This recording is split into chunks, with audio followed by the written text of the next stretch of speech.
Bora fazer um bate-papo aqui? Vai ser um papo mais informal com vocês, então, se vocês não entenderem ou aparecer alguma dúvida, pode levantar a mão e a gente vai fazendo essa conversa num aspecto mais dinâmico. Não precisa esperar no final para a gente conversar, tá bom? Podem interromper. Vamos falar um pouquinho de jogos eletrônicos? E pensar que hoje, quando nós jogamos, nós estamos imersos à tecnologia. Temos aí o celular. Você consegue fazer um download de um jogo para o seu celular, jogar e se divertir. Consegue jogar com os seus amigos online. Mas quando eu era criança, quando eu tinha a idade de vocês, não tinha muito celular. Ou você era muito rico para ter um celular, ou você tinha que ter uma bolsa muito reforçada para conseguir carregar ele, porque os celulares eram bem grandes e hoje é bem pequeno. Se a gente for pensar nos jogos, e falando agora de computador ou de videogames, hoje eles passaram por uma evolução para chegar nessa etapa que estamos agora. O primeiro jogo foi desenvolvido porque pode ser feito num papel. Todo mundo conhece o jogo da velha, certo? Foi o primeiro jogo a ser feito, utilizando um computador lá em 1952. Nem os pais de vocês pegaram esses jogos. Dá para acreditar que jogo da velha existe há tanto tempo assim?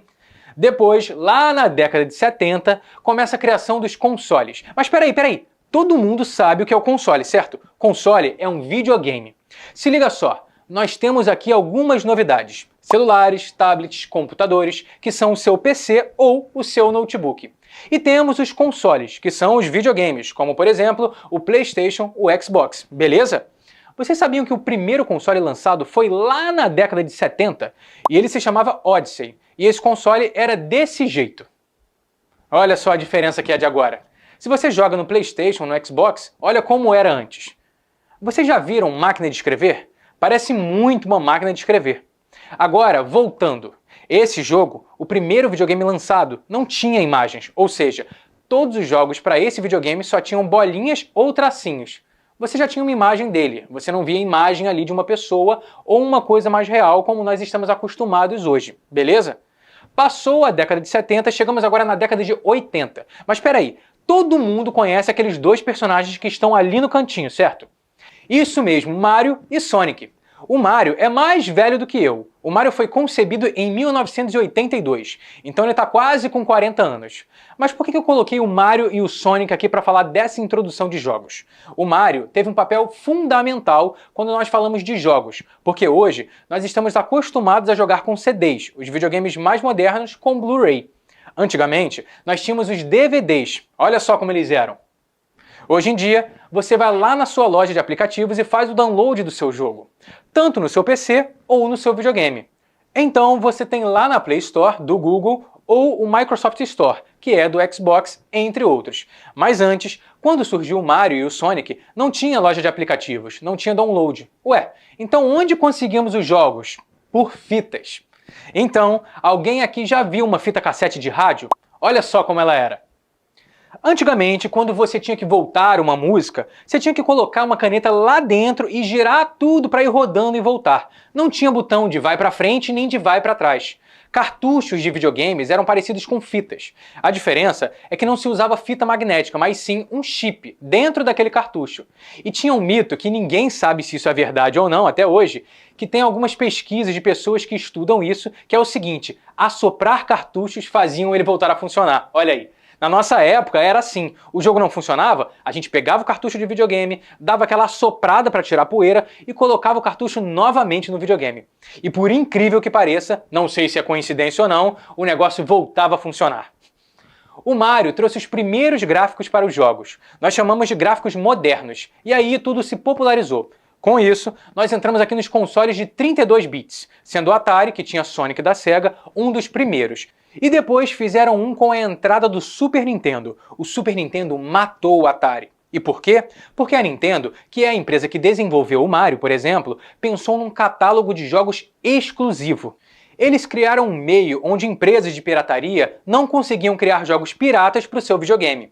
O Atari não pensou nisso, então começaram a surgir vários jogos piratas. Os jogos eram caros e surgiram os piratas, bem mais baratos e acessíveis. E o que as pessoas começaram a fazer? Eu vou comprar o pirata porque é mais barato, foi o que o pessoal pensou. A Nintendo não. Eles criaram um mecanismo em que as empresas de pirataria não conseguiam criar jogos que rodassem no Nintendo. Então, as vendas do Atari começaram a cair e o Nintendo começou a subir, porque só a Nintendo fabricava jogos para o seu console.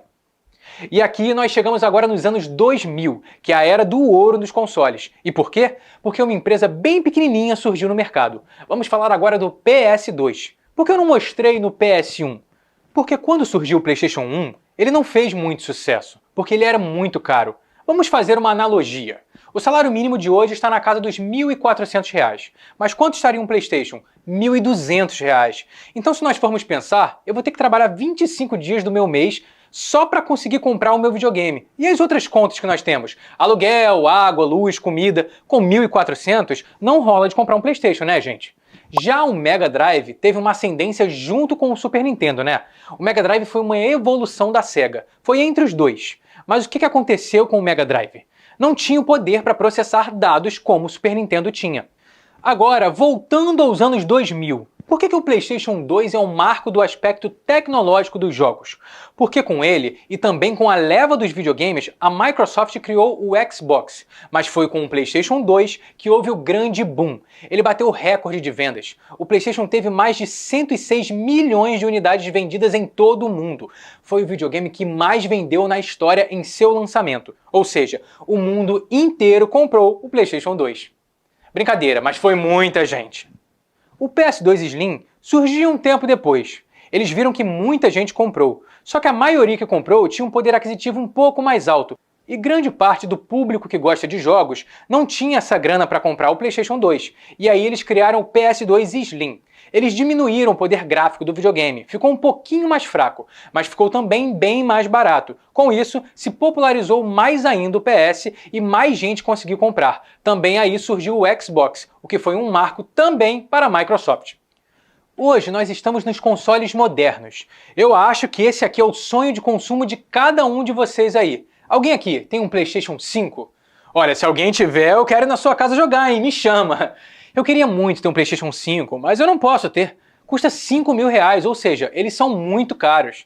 Daí, a Microsoft pensou, eu vou fazer um videogame mais barato. E assim surgiu o Xbox Series. Se nós pegarmos a tecnologia que está hoje nos videogames, será a mesma que estará no PlayStation 7. A mesma. Normalmente, essa curva de jogos ou de consoles modernos leva um tempo. Então, vamos pegar o Xbox de exemplo. Se nós pegarmos 5, 6 anos atrás, é basicamente a mesma tecnologia, muda um ou outro detalhe.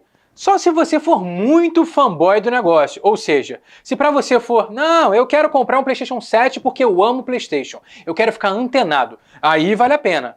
Agora, a nível de jogo, você pode esperar um pouquinho mais para você comprar mais barato. Então, o Xbox Series está R$ 1.200 mais barato. Tem gente que fica na fila para comprar. Quando sai um iPhone novo, a galera não fica louca? É a mesma coisa com os jogos. Quando surgiu o FIFA 2023, com o Mbappé na capa, teve fila de espera de mais de 6 meses para comprar com exclusividade o FIFA. Vamos entrar agora nos PCs modernos e celulares que usamos hoje em dia. Os celulares contribuem muito para a indústria de jogos, porque agora você tem um videogame no seu bolso. Ah, eu quero jogar Clash Royale, Free Fire, Pokémon. Você tira o celular do bolso e joga. Todos esses jogos estão aí, com você, no seu alcance. Na minha época, não tinha como colocar no bolso. Vocês lembram da imagem passada? Aquele Odyssey era gigantesco. E vocês agora têm aí no seu celular, que é bem pequeno e compacto, qualquer possibilidade de jogar. E esse celular tem um poder de processamento em torno de 600 vezes melhor do que aquela geração. Olha como a tecnologia evoluiu. Beleza, então nós vimos aqui de forma rápida um contexto sobre jogos, videogames, passando pelos computadores e então os celulares. E isso se popularizou. A maioria aqui tem ou teve acesso a um celular ou acesso à internet. Aqui na escola tem internet, por exemplo, tem computadores. Antigamente não tinha nada disso, pessoal. Isso fez com que os jogos explodissem, caíssem no gosto da maioria das pessoas no mundo. Saiu uma pesquisa que a cada 10 pessoas com conexão à internet, 7 gostam de jogar. 7 de 10. Olha só, no mundo inteiro, quantas pessoas gostam de jogar? Se a gente pensar isso agora como uma profissão, olha quanto dinheiro isso não movimenta. E não é só o ato de jogar. Nessa indústria de jogos, não é só você ser um jogador. Eu gosto de jogar e pronto. Tem muita gente por trás contribuindo para os jogos que vocês gostam. Olhem só, eu trouxe algumas profissões que envolvem um aspecto de jogos. Só que aqui eu não estou falando só de criador de conteúdo, youtuber ou twitcher. Nós temos o design web, por exemplo, porque o jogo tem que ter um site. Um site tem que ser bonito, atrativo, então tem que ter alguém que faça o site do jogo. E também tem o game designer. Ele pensa na jogabilidade dos jogos. Todo mundo aqui conhece Clash Royale, certo? Ou o Pokémon GO. Mas afinal, o que faz o game designer? Ele é o responsável por pensar na dinâmica desse jogo, ou seja, como é que o jogo vai funcionar, quais serão os personagens, o que cada personagem vai fazer. Todo mundo aqui também conhece Free Fire, que eu tenho certeza. Todo mundo conhece o CS? CS também é da hora e é parecido com Free Fire. O game designer pensa como o personagem vai se movimentar, o que ele vai fazer, quais são os tipos das ferramentas que ele vai utilizar no armamento, as tendências, as roupas. Então ele pensa estrategicamente na dinâmica de todo o jogo. Nós temos também o animador. O game designer pensou no personagem, já o animador vai dar ação para aquele personagem. Nós temos o programador. Mas, gente, o que seria um programador? As interações do personagem com o ambiente. Então, quando você está lá no seu Free Fire e você atira, ele é responsável por fazer aquela ação do personagem atirar. Quando você está no seu Free Fire e constrói uma ponte, por exemplo, um abrigo, eu, como programador, escrevo as linhas de código para fazer aquilo. Nós temos os atletas, porque agora a gente pode falar sem medo, porque antes tinha um pouquinho de preconceito. Qual é a sua profissão? Eu sou jogador de videogame. A pessoa já olhava meio torto, sabe? Não aceitava muito. Hoje não. Se você fala, o que você faz? Eu sou um gamer. Eu sou um atleta de eSports. É uma das profissões mais bem pagas a nível de jogos. Para vocês terem uma ideia, uma competição de Clash Royale, o prêmio é cerca de US$ 1 milhão, 5 milhões de reais. Nós temos também o UI e o UX Design. O que significa o I e o X? O I é quem pensa na parte de interface, na parte gráfica. É a pessoa criativa. E a parte do X ali é quem pensa em interação entre você e o computador. Então, por exemplo, quando você acessa o Instagram, toda aquela cara bonita do Instagram, quem faz é o profissional de UI. E quando você clica para postar no Stories do Instagram, quem pensa nessa dinâmica é o profissional de UX. Então, olha só quantas pessoas envolvidas nesse processo. Design de áudio. Ele é o responsável por todos os sons dos jogos.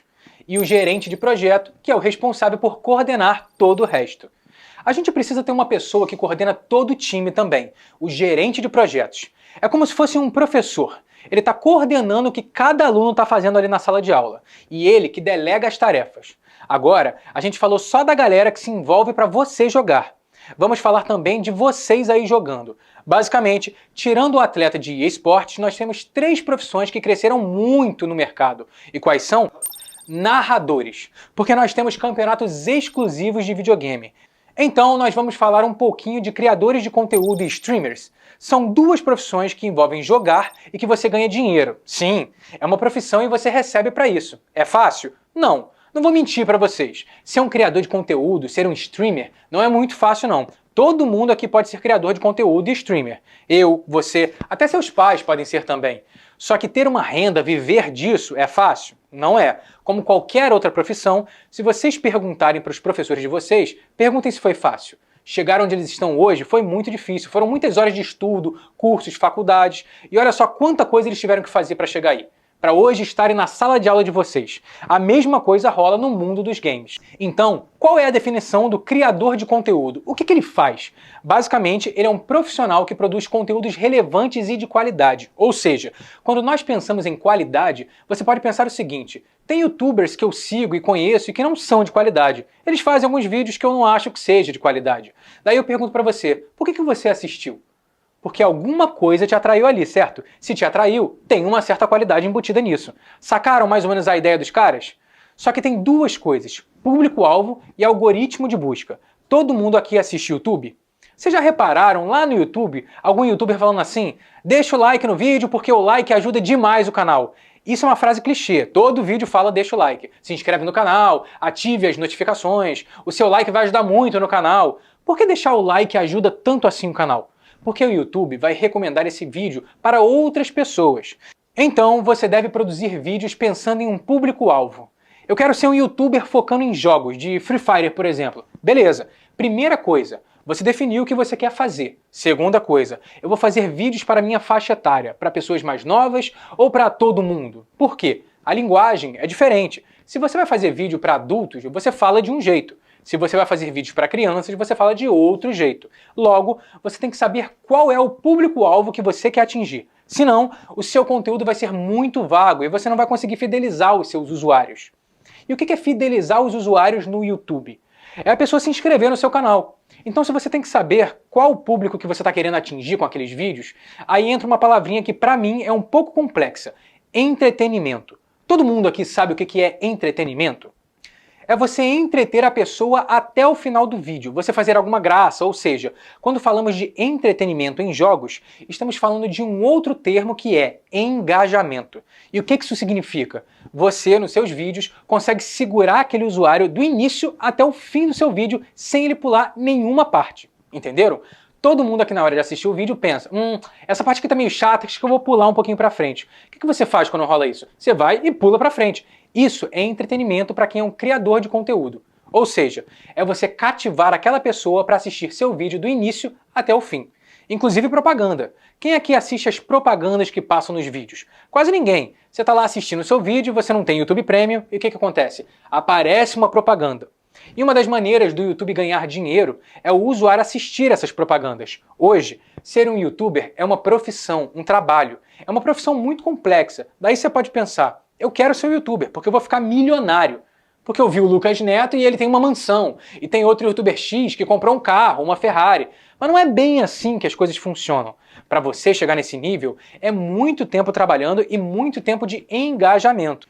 É você fazer com que o seu usuário assista propaganda, firmar parcerias, assinaturas. E olha só, hein? Nós estamos mexendo com dinheiro. Olha como é difícil você fazer um vídeo no YouTube. Só se seu vídeo não viralizar, e são casos raros que acontece isso. Hoje em dia, passamos de um vídeo viral para outro de maneira muito rápida. Conhecem, por exemplo, o Luva de Pedreiro? Ele viralizou, estourou. Ele é do sertão da Bahia, ou do Ceará agora, eu não lembro direito. O menino hoje está viajando o mundo. Agora ele se cansou, parou de postar, ou seja, o alto viral dele caiu. E ele não é mais viral. E agora o que é? É o Bora Bill! Olha aí, viralizou. Só que isso viralizou no TikTok, ou seja, às vezes uma reprodução de vídeo não é na maior plataforma de conteúdos de vídeo. Às vezes acontece em outras redes sociais. Sobre o caso do Bora Bill e do Luva de Pedreiro, que viraram uma profissão também. Eu vou explicar. Tem narrador, criador de conteúdo e de streamer. Tem uma quarta profissão também, que são os influencers ou influenciadores. Luva de Pedreiro virou um influenciador. O cara lá do Bora Bill está virando também um influenciador. Tem o funk do Bill, só que eles não são criadores de conteúdo. Eles não produzem conteúdos todos os dias específicos de um segmento. Eles simplesmente tiveram sorte de alguém filmar ali num momento bem específico e engraçado e isso ter viralizado. Só que isso não é criar conteúdo, isso aí é dar sorte.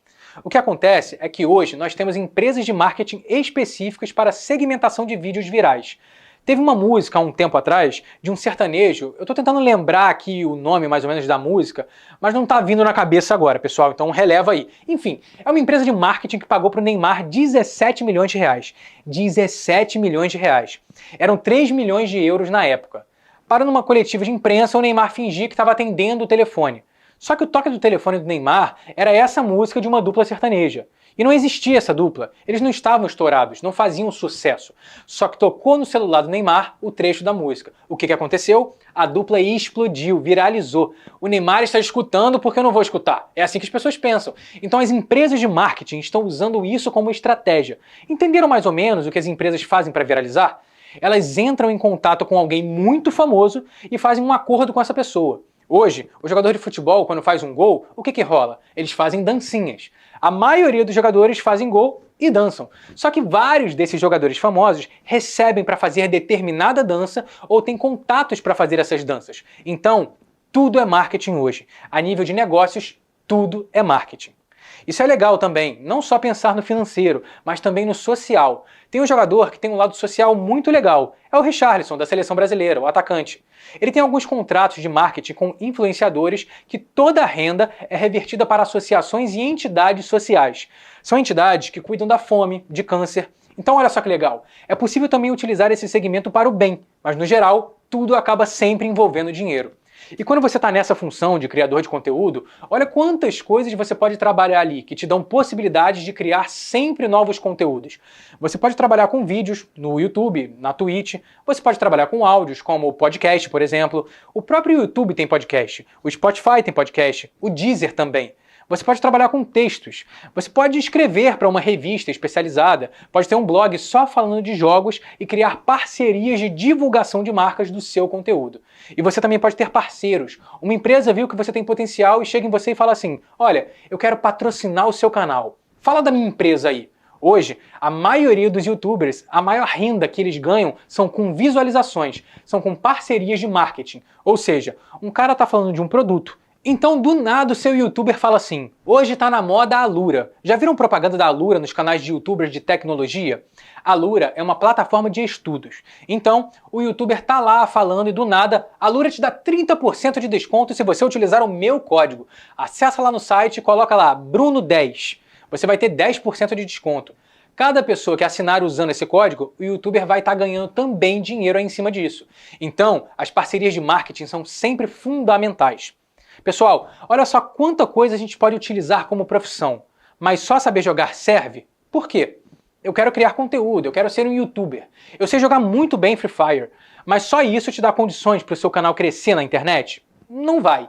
Tem muita gente boa que joga esse jogo. Por quê? Porque isso é um negócio. Lembra o seguinte, profissão, você quer viver disso. É a mesma coisa se seu pai ou a sua mãe saírem de manhã para trabalhar e voltar. Os professores aqui chegam de manhã e voltam à tarde. É dedicação, é profissão. Ah, mas eu faço isso em casa, no meu quarto, eu tenho um estúdio na minha casa. Não deixa de ser o mesmo princípio da profissão. Não é simplesmente só diversão. Mas a diversão também conta muito. E sabe por quê? Se você não gostar do que você faz, o negócio não vai ser legal. Por exemplo, eu sou um professor, mas eu odeio dar aula. Ué, então por que você virou professor? Porque eu não mudei ainda. Eu sou um youtuber, mas eu odeio criar vídeos. Então não adianta, né, pessoal? Você não está na profissão errada, será? O que você gosta? Eu gosto de tocar guitarra. Então vai ser músico. Não é só diversão, é gostar. E gostar conta muito, pessoal. E agora tem aqui uma frase para vocês. Todo mundo aqui conhece futebol ou gosta de jogar futebol, certo? Ou de vôlei, basquete, não importa. Handball, pode ser. Olha só que massa. Só que eu particularmente adoro jogar futebol. Eu gosto, mas eu não gosto de assistir jogos na TV. Eu acho muitas vezes chato esse jogo na TV. Eu gosto de jogar bola. Se você me chamar, Bruno, vamos jogar bola? Demorou, vamos. Agora, Bruno, vem assistir jogo aqui em casa? Putz, sério? Não quer fazer outra coisa, não? Eu não chego a me empolgar. Não, Bruno, vai ter uma pizza. Bom, daí quem sabe eu vou. Eu gosto de pizza. Às vezes não basta você gostar de uma coisa, porque você vai assistir conteúdos sobre aquilo. Ah, Free Fire tá em alta. Isso não te dá garantias de que todo mundo que gosta de Free Fire vai estar lá no seu canal. Sabe por quê? Não envolve só o jogo, envolve engajamento, como eu falei lá atrás. Quanto tempo você consegue segurar o seu usuário assistindo o seu vídeo? Alguns criadores de conteúdo estão utilizando a diversidade de conteúdos. E quando você pensa em ser um criador de conteúdo, tem duas plataformas hoje que te dão a possibilidade de você viver dessa profissão. Uma vocês conhecem, é o YouTube. 95% dos criadores de conteúdo utilizam o YouTube. E nós temos agora a Twitch. Vocês conhecem a Twitch? Já ouviram falar? Quem não conhece a Twitch? É uma grande possibilidade. Dá um bisu na Twitch. A Twitch é uma plataforma muito parecida com o YouTube. Eu vou falar para vocês depois as diferenças.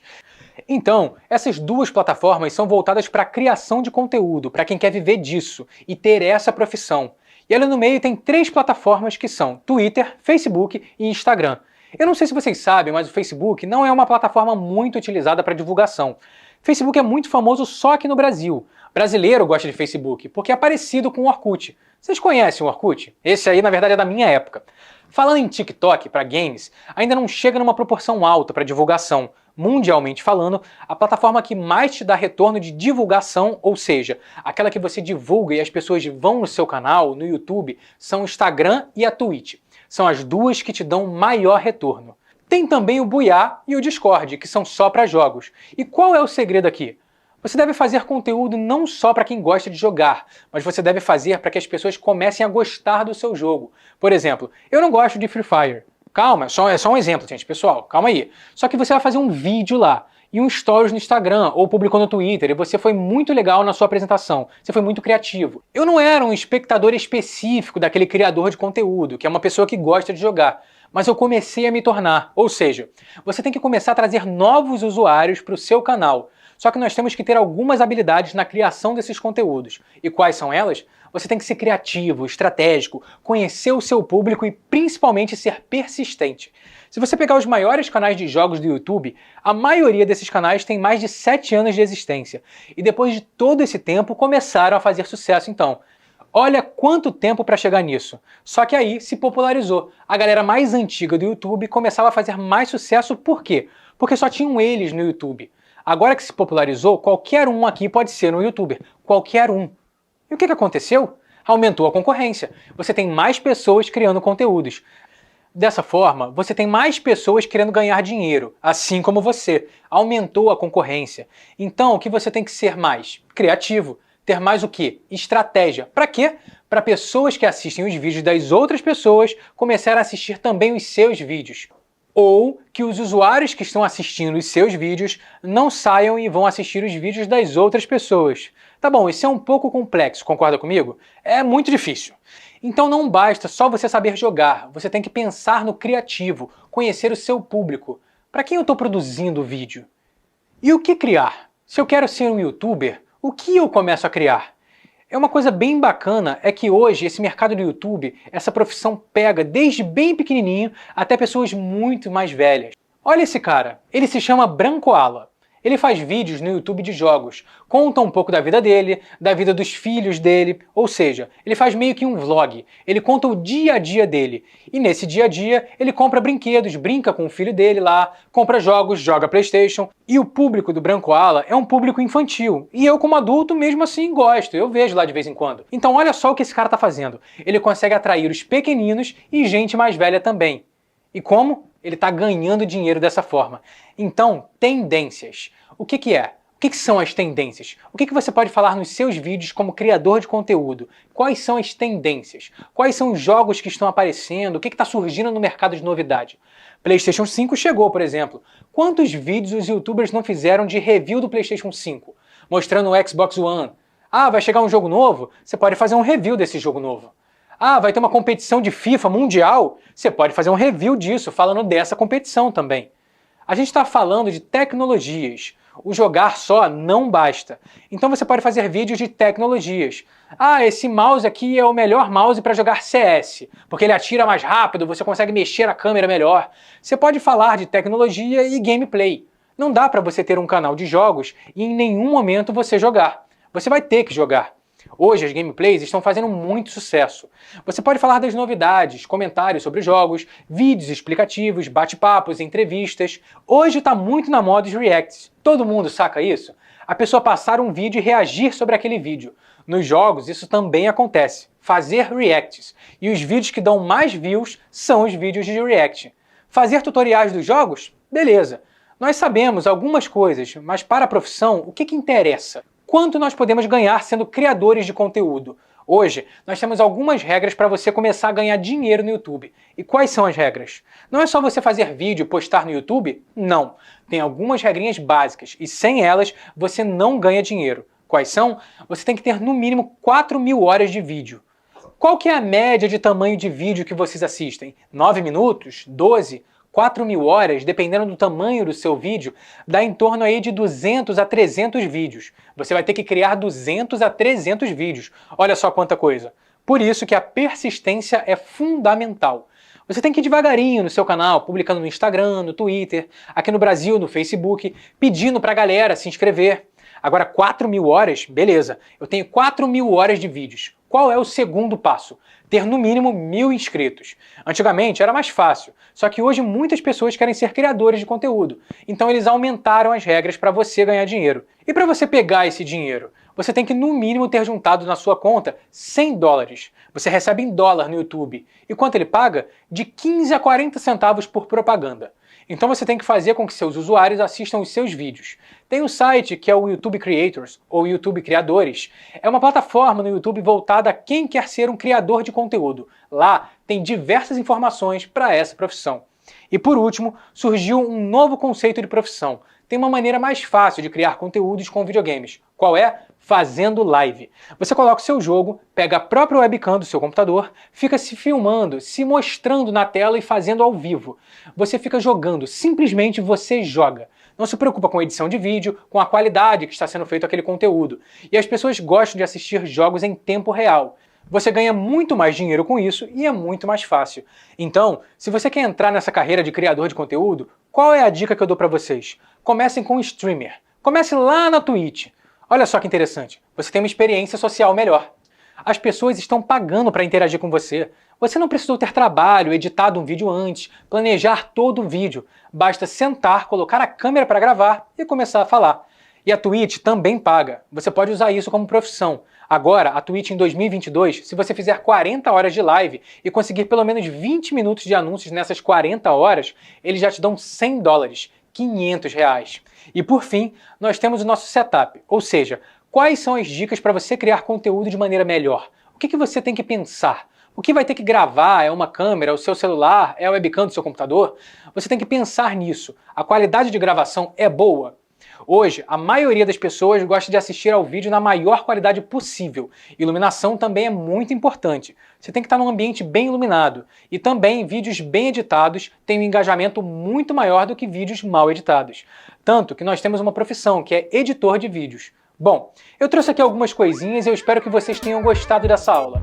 E que daqui para o futuro saiam vários criadores de conteúdos voltados para os jogos. Muito obrigado, gente. É isso aí e boa sorte!